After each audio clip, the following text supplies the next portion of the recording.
Hi friends, welcome to Nimz Favorites. കുട്ടികൾക്കൊക്കെ വളരെ ഇഷ്ടപ്പെട്ട യൂണിക്കോൺ സ്റ്റിക്കേഴ്സ് ആണ് നമ്മൾ ഇന്ന് ഉണ്ടാക്കിയെടുക്കാൻ വേണ്ടി പോകുന്നത്. അപ്പോൾ നമുക്ക് എങ്ങനെയാണ് അത് ഉണ്ടാക്കിയെടുക്കുക എന്ന് നോക്കാം. അപ്പോൾ നമുക്ക് നേരെ വീഡിയോയിലേക്ക് കടന്നാലോ. ഈ ഒരു സ്റ്റിക്കേഴ്സ് ഉണ്ടാക്കാൻ വേണ്ടിയിട്ട് ആദ്യം തന്നെ ഇതുപോലൊരു വൈറ്റ് പേപ്പറിൽ യൂണിക്കോൺ ഇമേജസ് ചിത്രങ്ങൾ നമ്മൾ വരച്ചെടുക്കണം. നമ്മൾ ഗൂഗിളിലൊക്കെ സെർച്ച് ചെയ്ത് കഴിഞ്ഞാൽ നമുക്ക് ഇതുപോലുള്ള ചിത്രങ്ങൾ കിട്ടും. അപ്പോൾ അതൊന്ന് ട്രേസ് എടുത്ത് നല്ലപോലെ വരച്ചെടുക്കാം.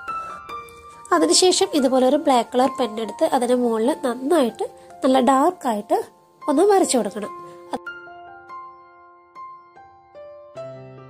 ഇങ്ങനെയുള്ള ഡാർക്ക് ഔട്ട്ലൈൻസ് കൊടുക്കുമ്പോഴാണ് സ്റ്റിക്കേഴ്സിന് കൂടുതൽ ഭംഗി ഉണ്ടാവുക.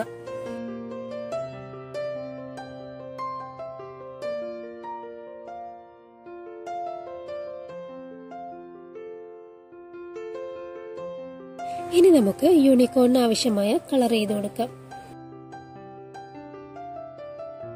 കളർ ചെയ്യുമ്പോൾ ഫേസ് കളർ ചെയ്യേണ്ട ആവശ്യമില്ല. ബാക്കി എല്ലാ ഭാഗത്തും ഡിഫറെന്റ് ആയിട്ടുള്ള കളേഴ്സ് കൊടുക്കാം.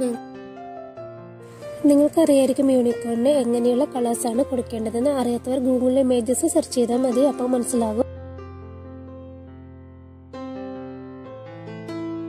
അപ്പോൾ കളറിങ് കഴിഞ്ഞിട്ടുണ്ട്. നെക്സ്റ്റ് നമുക്ക് വേണ്ടത് ഇത് കട്ട് ചെയ്തെടുക്കണം. കട്ട് ചെയ്യുമ്പോൾ ശ്രദ്ധിക്കേണ്ട കാര്യം, നമ്മൾ ബ്ലാക്ക് ഔട്ട്ലൈൻ കൊടുത്തതിന്റെ അടുത്തോട്ട് കളർ കട്ട് ചെയ്യരുത്. ഇത്തിരി വൈറ്റ് പാർട്ട് ആഡ് ചെയ്തിട്ട് വേണം കട്ട് ചെയ്യാനായിട്ട്.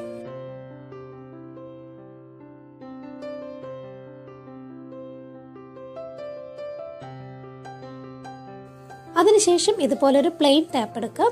അതിന് മീതിയായിട്ട് ഞാൻ ഈ വീഡിയോ കാണിച്ചിരിക്കുന്നത് പോലെ ഒട്ടിച്ചു കൊടുക്കുക. അതിനുശേഷം കട്ട് ചെയ്തെടുക്കുക. നമ്മുടെ സ്റ്റിക്കർ ഇവിടെ റെഡി ആയിട്ടുണ്ട്.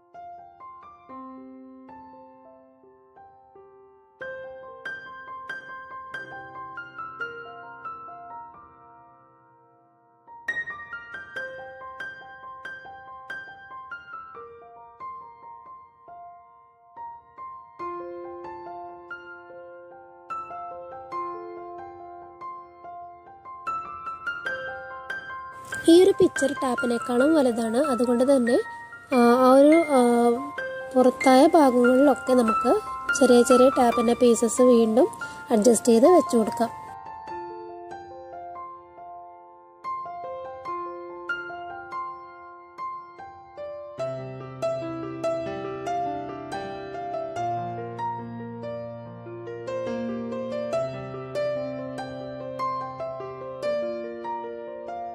ഓക്കെ, അപ്പോൾ നമ്മുടെ ക്യൂട്ട് ആയിട്ടുള്ള യൂണിക്കോൺ സ്റ്റിക്കേഴ്സ് ഇവിടെ റെഡി ആയിട്ടുണ്ട്. കുട്ടികൾക്ക് പോലും വളരെ സിമ്പിളായിട്ട് ഇത് ചെയ്തെടുക്കാം. പാരൻസ് ഒന്ന് വരയ്ക്കാൻ വേണ്ടിയിട്ട് ഹെൽപ്പ് ചെയ്യണമെന്ന് മാത്രമേ ഉള്ളൂ. ബാക്കി കാര്യങ്ങളൊക്കെ അവർക്ക് ഈസി ആയിട്ട് ചെയ്യാം.